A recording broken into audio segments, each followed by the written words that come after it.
हमको कब बाधाएं रोक सकी है हम मतवाले परवानों को, न तूफा भी रोक सका हम लड़कर जीने वालों को। हम गिरेंगे फिर उठकर लड़ेंगे, हम गिरेंगे फिर उठकर लड़ेंगे, जख्मों को खाए सीने पर, कब दीवारें भी रोक सकी है समा में जलने वाले परवानों को। गौर जरा से सुन लो सब, गौर जरा से सुन लो सब, परिवर्तन एक दिन हम लाएंगे। गौर जरा से सुन लो सब, परिवर्तन हम एक दिन लाएंगे। ये हमले और थपेड़ों से हमको कब पथ से भटका पाएंगे। ये ओछी छोटी हरकत करके हमारी हिम्मत तुम और बढ़ाते हो। ये ओछी छोटी हरकत करके तुम हमारी हिम्मत और बढ़ाते हो। विनाश काले विपरीत बुद्धि ये कहावत चरितार्थ कर जाते हो। जब लहरें उठेगी मन में तो तब तुम सब देखते रह जाओगे। जब लहरें उठेंगी मन में तो तब तुम सब उठकर देखते रह जाओगे। देख के रौद्र रूप सफलता का तुम सब नतमस्तक हो जाओगे। जब आपकी सफलता आएगी तो सारी दुनिया नतमस्त हो जाएगी। तो दोस्तों, दिशा राइज में एक बार फिर से आपका स्वागत है। आज हम कक्षा 10 रसायन विज्ञान का कार्बन और उसके अपर रूप अध्याय का अध्ययन करेंगे। और हम इतनी मेहनत करेंगे, इतने सफल होंगे कि सफलता का स्वाद चखकर और हमारी सफलता को दुनिया देखकर नतमस्तक हो जाए। दोस्तों, कुछ ये पंक्तियां थी, इनको हमें जीवन में चरितार्थ करना है। कार्बन जो है सबसे सफल धातु अधातु है। सबसे सफल तत्व इसलिए है, सबसे मिलनसार तत्व है। सबसे ज्यादा यदि यौगिक किसी के बनते हैं तो वो कार्बन के हैं। सबसे ज्यादा यदि यौगिक किसी के हैं तो वो कार्बन के हैं। इसलिए आज हम पढ़ेंगे कार्बन और उसके अपर रूप। सबसे पहले अगर हम बात करें तो कार्बन हम पहले पिछले अध्याय में पढ़ चुके हैं कि धातु है या अधातु है। तो कार्बन एक नॉन मेटल है, अधातु है। कार्बन एक अधातु है। जैसे मैंने अभी बात करी आपको कि सबसे ज्यादा मिलनसार अधातु या मिलनसार तत्व है। मिलनसार क्यों, इसका कारण जानेंगे। ये इतने यौगिक कैसे बना लेता है, इसका क्या कारण है, देखते हैं। तो कार्बन, जिसका प्रतीक हम कार्बन को व्यक्त करते हैं सी से, कार्बन को हम व्यक्त करते हैं सी से, कैपिटल सी से। मैं आपको पहले भी बता चुका हूं कि सी से आवर्त सारणी, बहुत सारे तत्वों के प्रतीक जो हैं वो सी से शुरू होते हैं। तो यहाँ थोड़ा कंफ्यूजन रहता है, इसलिए आप हमेशा याद रखें सी से क्या बनता है कार्बन, सी से क्या बनता है कैल्शियम, सी से बनता है कैडमियम। दूसरा जो है वो स्मॉल लेटर में है कैडमियम। सीई से सीरियम, सीएफ से कैलिफोर्नियम,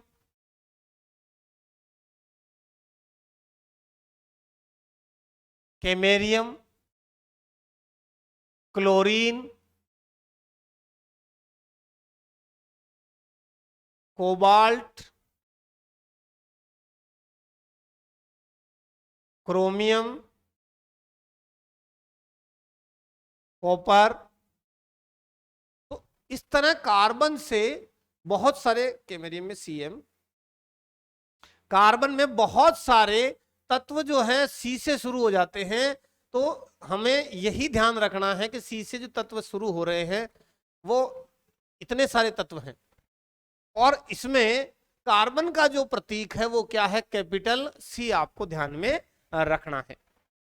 आगे देखते हैं हम। कार्बन एक धातु है, इसका रासायनिक प्रतीक चिन्ह सी है, परमाणु क्रमांक 6 है। प्राकृतिक रूप से इसके समस्थानिकों की संख्या 3 है, कार्बन 12, 13 और 14। इसका जो इलेक्ट्रॉनिक विन्यास है वो 2, 4 है, संयोजकता 4 है, इसलिए चतुर संयोजक है। कार्बन जो है परमाणु क्रमांक इसका कितना बताया अभी अपन ने, परमाणु क्रमांक कितना है 6 है।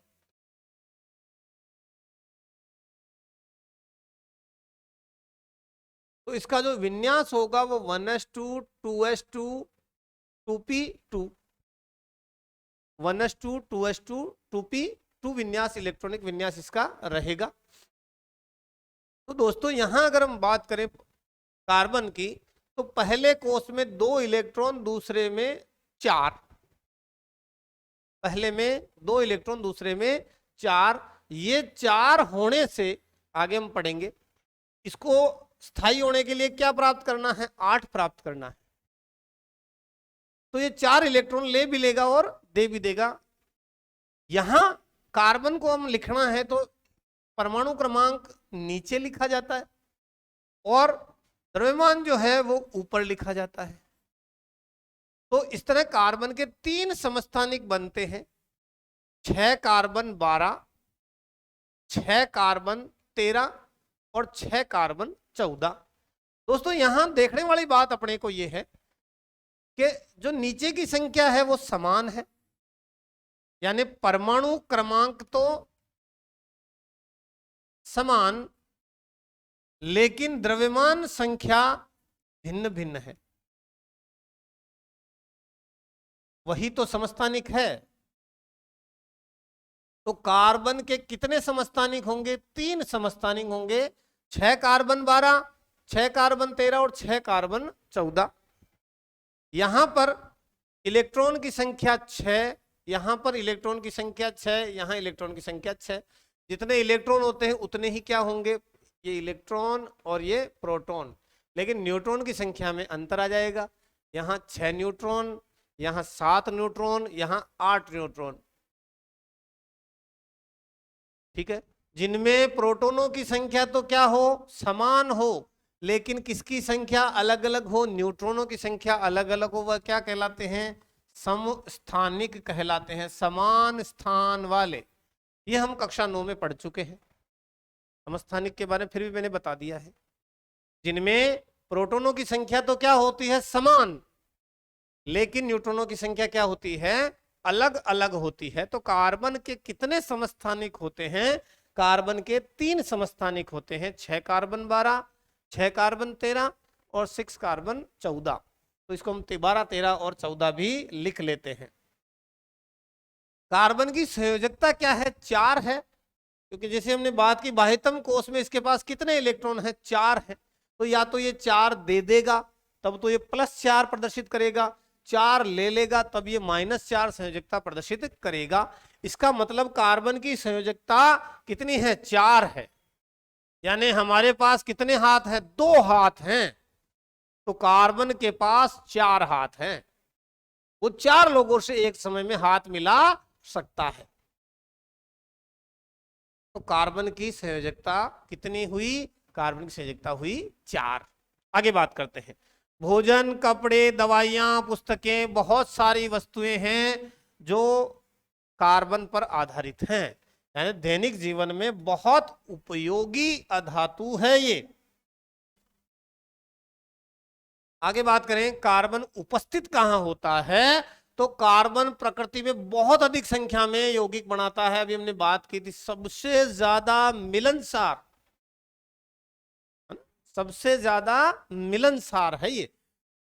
भूपर्पटी में खनिजों, कार्बोनेट, हाइड्रोजन कार्बोनेट, कोयला, पेट्रोलियम के रूप में ये केवल 0.02% के रूप में उपस्थित है।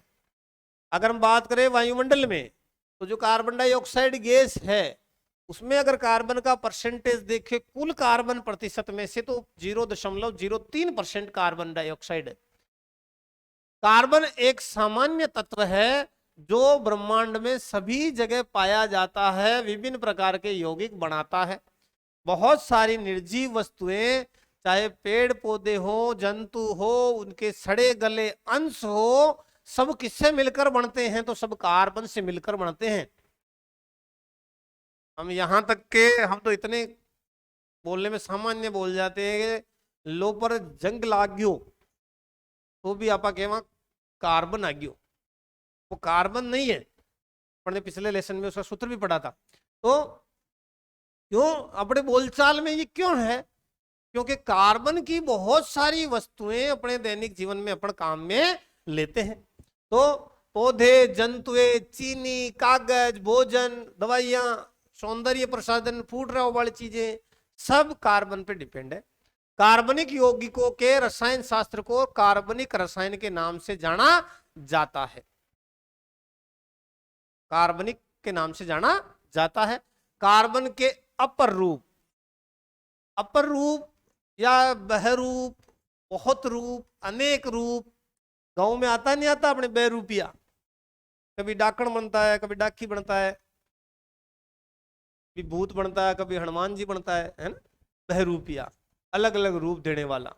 तो यहां हम शब्द काम में ले रहे हैं अपर रूप, जिसके दो या दो से अधिक रूप पाए जाएं, जिनके भौतिक गुण क्या हो, अलग अलग हो, और रासायनिक गुणधर्म क्या हो, समान हो। समान आ गया है, समान नहीं है, समान हो। कार्बन के 3 अपर रूप अब देखते हैं। एक है ग्रेफाइट, हमने पिछले लेसन में थोड़ा सा लिया था इसको, दूसरा हीरा, और एक फुलरिन। अगर मैं बात करूं हीरे की, तो एक विज्ञापन देखा होगा आपने, हीरा है सदा के लिए। और अभी मैंने करा भी था कि हीरा हीरा कब बनता है, बहुत सालों तक खानों में नीचे दबा पड़ा काले रंग के कोयले के अंदर बहुत अधिक दाब झेलने के बाद जब क्रिस्टल नजदीक आ जाते हैं तो वही किसमें कन्वर्ट हो जाते हैं, वो डायमंड बढ़ जाता है। यानी आपको अगर हीरे जैसा चमक बखेरनी है, डायमंड बढ़ना है, तो बहुत दबाव झेलना पड़ेगा, बहुत समय तक निखरना पड़ेगा, इंतजार करना पड़ेगा, तब जाके अपना हीरे जैसे हो पाएंगे। तो हीरा है सदा के लिए, और कठोर इतना कि दुनिया का सबसे, इस पृथ्वी पर पाया जाने वाला सबसे कठोरतम पदार्थ है। मैं शब्द पदार्थ काम में ले रहा हूं, धातु नहीं ले रहा हूं। दुनिया में सबसे, क्योंकि कार्बन जो है वो अधातु है, इसलिए दुनिया में पाए जाने वाले पदार्थों में सबसे कठोरतम पदार्थ है हीरा। और अगर इसकी तुलना करूं मैं किससे, ग्रेफाइट से, तो हम पहले भी पढ़ चुके हैं कि हीरा जो है, इसकी जो संरचना है वो इस तरह की त्रिविम चतुष्फलकीय होती है। ये यानी हर एक कार्बन 4 से जुड़ा हुआ रहता है। ये वापस यहाँ कार्बन, यहाँ वापस कार्बन, तो सभी कार्बन आपस में जुड़ते हैं। तो सब जुड़ते हैं तो कोई भी मुक्त इलेक्ट्रॉन नहीं बचता, कोई भी मुक्त इलेक्ट्रॉन नहीं बचता, कोई खाली बचा ही नहीं। और जब खाली बचा ही नहीं तो वो विद्युत का चालन नहीं करता। यानी हम इसको एक वर्ड में कह लें, विद्युत के क्या हो जाते हैं भाई, कुचालक हो जाते हैं। साथ ही ये बहुत कठोरतम पदार्थ है, यानी हीरा कठोर होता है। इस संरचना की बात करें तो इसको बोलेंगे हम त्रिविम चतुष्फलकीय, त्रिविम चतुष्फलकीय, जिसमें 109 डिग्री 28 मिनट का कोण होता है, और sp3 जो है वो संकरण पाया जाता है। मोटी बात अपने को ध्यान रखनी है, हीरा कठोर होता है, विद्युत का कुचालक होता है, मुक्त इलेक्ट्रॉन नहीं पाया जाता, और संरचना जो है वो त्रिविम चतुष्फलकीय होती है। दूसरी तरफ ग्रेफाइट की बात करें तो ग्रेफो यानी लिखना, जो पेंसिल होती है उसके लिखने के काम में आती है, तो ग्रेफाइट की बनी होती है। ग्रेफाइट की जो संरचना है वो षटकोणीय परतदार होती है। ये 6 कोण दिखाई दे रहे हैं अपने को, इस तरह परतें बन जाती है।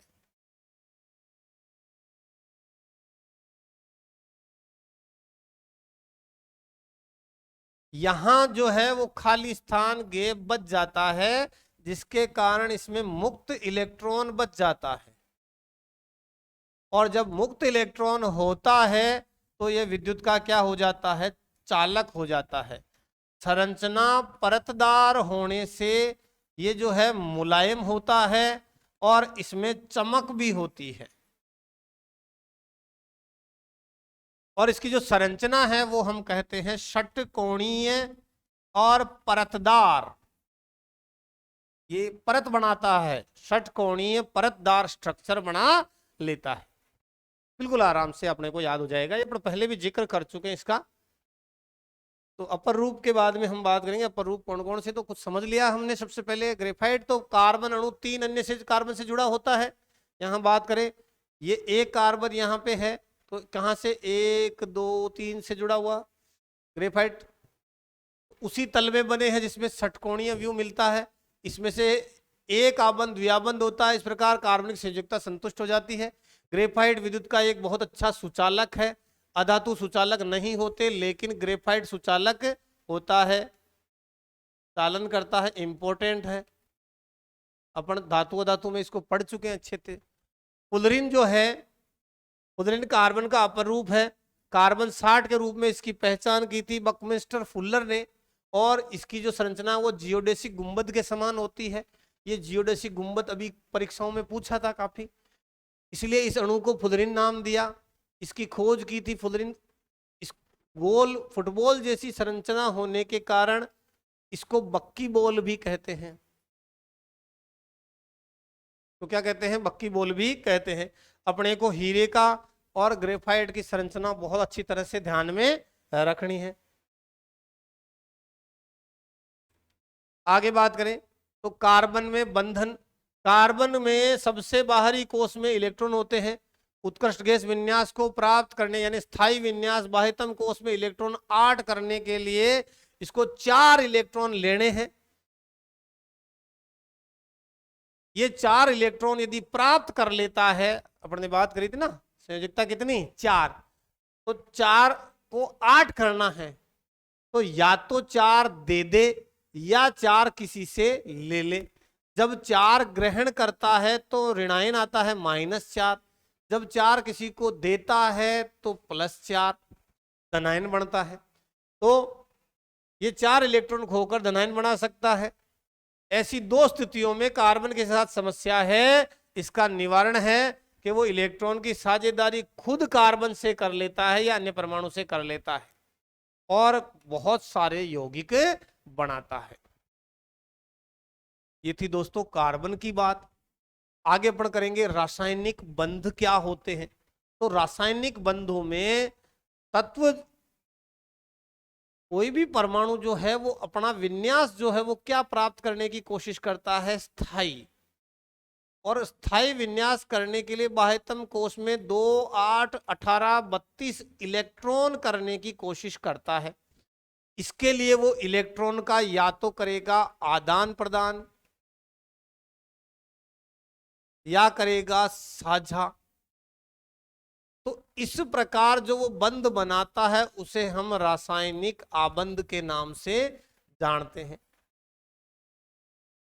परिभाषा के रूप में देखते हैं हम, किसी यौगिक में तत्वों के परमाणुओं के बीच लगने वाले बल को रासायनिक आबंध कहते हैं। ये क्यों किया जाता है? स्थायी विन्यास प्राप्त करने के लिए इलेक्ट्रॉन दिए लिए या उनका साझा किया जाता है।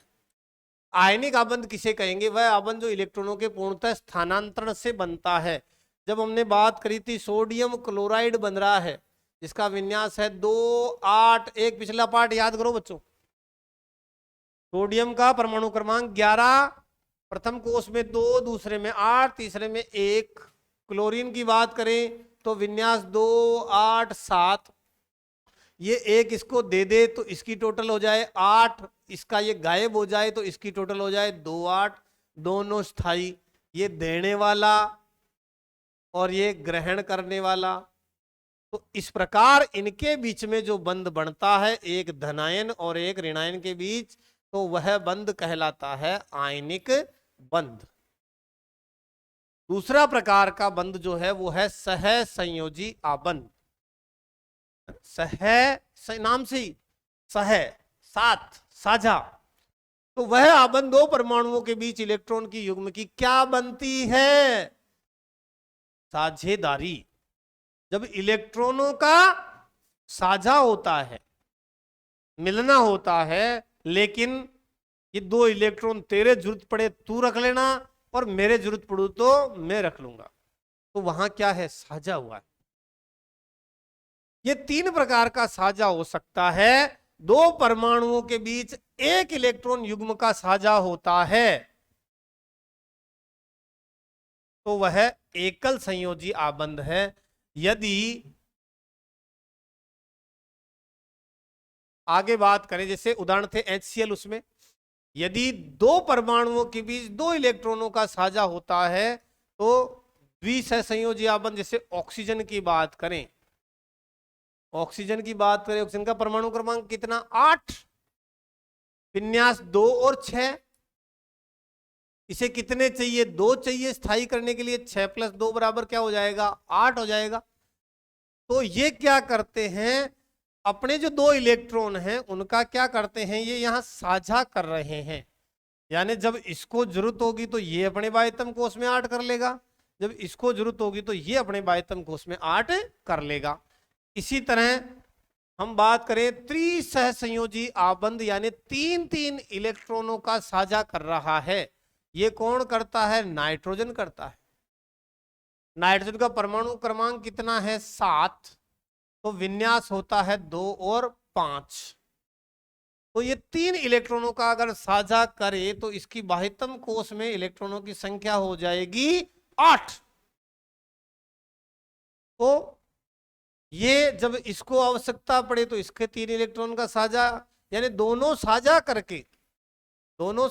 करके क्या करते हैं, स्थायी विन्यास बनाने की कोशिश करते हैं। और कितने इलेक्ट्रॉन का साझा करते हैं, 3 इलेक्ट्रॉन का साझा करते हैं। सहसंयोजी आबंध बनाने वाले यौगिकों के गुण क्या हैं कि इनके बीच में प्रबल आबंध तो होता है लेकिन अंतराणुक बल कम होता है आयनिक की तुलना में। गलनांक क्वथनांक भी आयनिक की तुलना में कम होता है, आयनिक में ये ज्यादा होता है। गलनांक क्वथनांक आयनिक के ज्यादा होते हैं। ये यौगिक विद्युत के कुचालक होते हैं, आयनिक विद्युत के क्या होते हैं, चालक होते हैं। कार्बन के अन्य गुणों की बात करें तो कार्बन में गुण होता है श्रृंखला बनाने का। कार्बन अन्य कार्बन के साथ जुड़कर क्या बनाता है, श्रृंखला बनाता है। जैसे बचपन में बच्चे या आप लोग खेलते हो, एक ट्रेन बनाने की कोशिश करते हो, ट्रेन का आगे का डिब्बा फिर आगे का, या अपना हाथ पकड़ते हैं दोनों हाथ, तो इस तरह कार्बन दूसरे कार्बन से जुड़कर क्या बनाता है, श्रृंखला बनाता है। यही गुण उसका क्या कहलाता है, श्रृंखलन कहलाता है।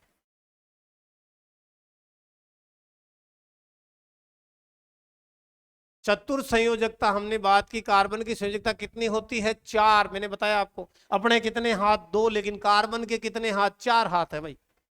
4 हाथों वाला लोक देवता कौन, ये कार्बन है। कार्बन बंध के कुछ गुण क्या हैं कि अधिकतर अन्य तत्वों के साथ कार्बन द्वारा बढ़ाए गए आबंध अत्यंत प्रबल होते हैं। ये यौगिक स्थायी होते हैं। कार्बन प्रबल आबंधों के निर्माण का कारण इसका आकार कार्बन का छोटा होना है। इलेक्ट्रॉन के सहभागी युग्मों को नाभिक आसानी से पकड़ लेते हैं। बड़े परमाणु वाले तत्व की तुलना में इनके जो बंध होते हैं वो बड़े परमाणु की तुलना में दुर्बल होते हैं।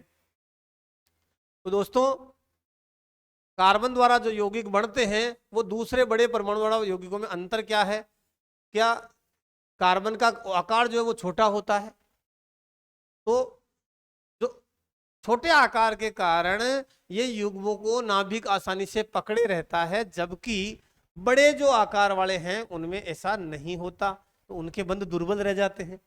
कार्बन द्वारा बड़ी संख्या में यौगिक निर्मित होते हैं। इसका भी कारण क्या है, इन कार्बन में आयनिक बंध नहीं होते, सहसंयोजी बंध होता है, साझा होता है। श्रृंखलन की प्रवृत्ति पाई जाती है, चतुर संयोजकता होती है, जरूरत पड़े तो दे भी दे, जरूरत पड़े तो ले भी ले। तो कार्बन के इन गुणों के कारण ये हमने शुरुआत में बात की थी कि सर्वाधिक यौगिक बनाने वाला तत्व कौन सा है, तो वो कार्बन है। और मैंने अपनी भाषा में आपको कहा था कि सबसे ज्यादा मिलनसार है, ये सबसे ज्यादा मिलनसार है। तो क्यों है, क्योंकि इसमें कौन सा बंध पाया जाता है, नंबर 1 सहसंयोजी बंध पाया जाता है। नंबर 2 इसमें कौन सा गुण पाया जाता है, श्रृंखलन का गुण पाया जाता है। नंबर 3 इसकी संयोजकता कितनी होती है, 4 होती है। इन गुणों के कारण कार्बन जो है वो सर्वाधिक यौगिक बनाता है। तो दोस्तों, इस क्लास में हमने कार्बन के कुछ गुणों का अध्ययन किया।